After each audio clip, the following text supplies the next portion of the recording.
So today I'm going to pick up a lens that was broken and unusable for me. I don't know if you saw the video, but there's a video on our channel called Why You Shouldn't Buy Gray Market Gear. And the reason I made that video is because I had a Nikon 28-70 that I inherited. It was a wonderful lens. I used it all of the time. Great lens. But the autofocus stopped working on it, and I brought it to Nikon. They wouldn't fix it. They said it was out of date. The only other place I could find to fix it was a place where I'd have to ship the camera off, and it was going to be very expensive. I found a place here on Long Island that actually I didn't know was there, and I'm going to go there today. I dropped the lens off last week, and it's supposed to be ready today. Autofocus is fixed. It's supposed to be as good as new. $300. And now my battery's going to die. Perfect. Okay, so wouldn't you know it, the M50's battery died when I got here. Such a rookie still sometimes with this video stuff. So I just picked up my lens from Westbury Camera here. Guy's a great guy. His name's Morty, and he's been repairing cameras for 25 years. His shop is filled with old cameras and film cameras and lenses and all sorts of great stuff. He took the lens apart, he adjusted it, he fixed, there was some loose screws inside. He said the filter elements were loose. He tightened everything up. There's no more sound when I focus, and it's here on the, I don't know if you can hear that, but it looks great. And it actually, the autofocus is spot on. You know, just took a couple of images here, and you can see how quickly the camera autofocuses. It's really great. I'm happy to have this lens back. Now my next problem is that now I have two lenses in this focal length. I have a 24-70 Tamron that's stabilized that I've been using for the last year or so, and I really like it. And I have one of my favorite lenses back in working order that was just one of my go-to sharp lenses that I used for, I don't know, years and years.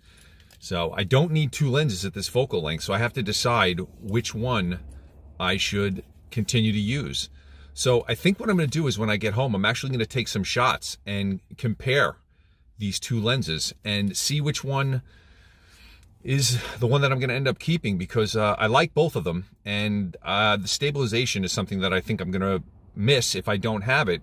But I just know that the images that I get out of this lens I love. I really love them. There's something about them. This lens was built in 1993. It's an older lens, and its parts are very hard to come by, but he was able to get it going.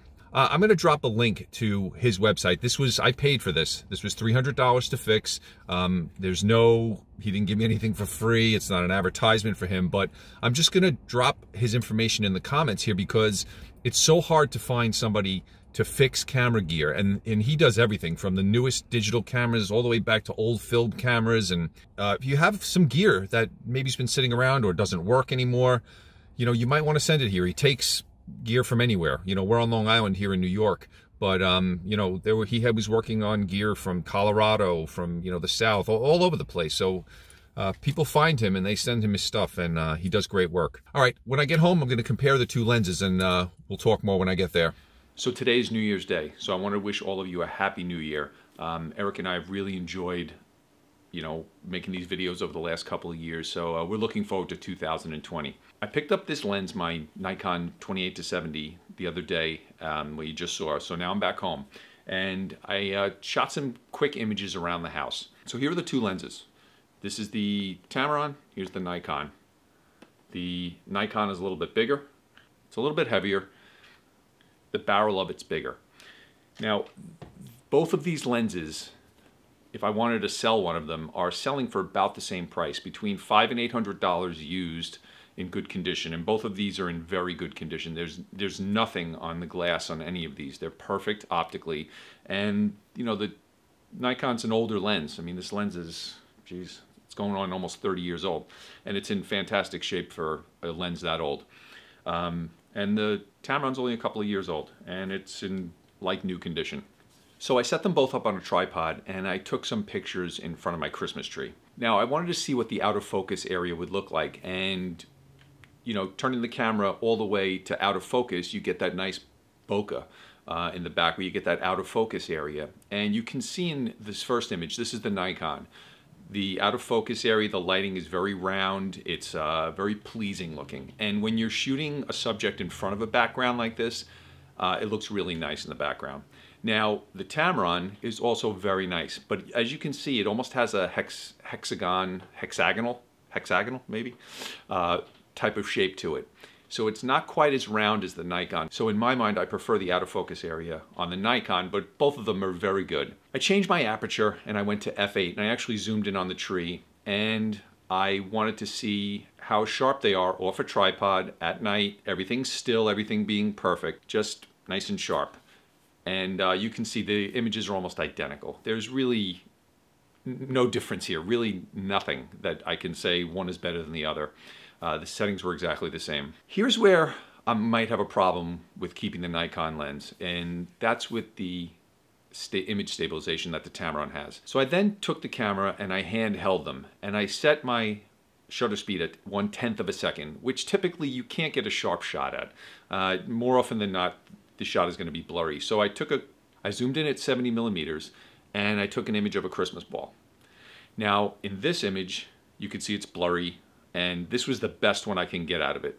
I did the exact same thing with the Tamron lenses, but with the stabilization on, and as you can see, the Christmas ball is a little sharper at 1/10 of a second. It's not perfect, but it's better. I found that the stabilization really helps if you're at like 1/40th of a second, 1/50th of a second, and especially when I'm using a telephoto lens. So if I'm shooting at 70 millimeters, you know, on this lens here, 24-70, I have more chance of motion blur than if I was shooting at 24 millimeters on the same lens, because it's a wider scene. The more you zoom in, the more pronounced any motion that the camera has is going to show up in your image. So then I took the camera this morning actually and put it on a tripod, and I was looking for something to take a picture of where I could check the corners and, you know, just try to take a picture. So I found there's like a curio cabinet I have, and so I took a picture of that.